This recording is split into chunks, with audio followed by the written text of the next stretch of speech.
اسی طریقے سے شوال کے متعلق آتا ہے کہ من صام رمضانا ثم اتبعه ستا من شوال کان کصیام السنہ، کہ جس سے رمضان المبارک کے روزے رکھے اور اس کے بعد شوال کے 6 روزے رکھے، کان کصیام السنہ، گویا کہ اس سے پورے سال روزے رکھے۔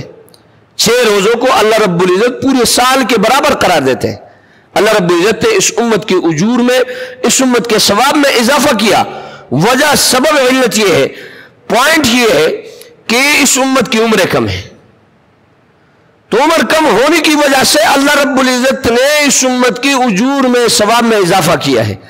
اب فرمانے نبی پاک صلی اللہ علیہ وآلہ وسلم من صام رمضانا ثم اتبعه ستا من شوال، جس سے رمضان المبارک کے روزے رکھے اور اس کے بعد شوال کی 6 روزے اس کے ساتھ ملائے، تو اللہ رب العزت اس کو اپنے رجسٹر میں ثواب کے حساب سے پورا سال روزہ دار لکھ دے گا۔ بڑی فضیلت کی بات ہے۔ یہ فضائل میرے اور آپ کے لیے، ہمیں چاہیے کہ ان فضائل کو ہم حاصل کریں۔ اور ایک روایت میں آتا ہے کان کصیام الدہر، کہ اسے ایسا شمار کیا جائے گا کہ گویا کہ اس سے پوری زندگی روزے رکھے۔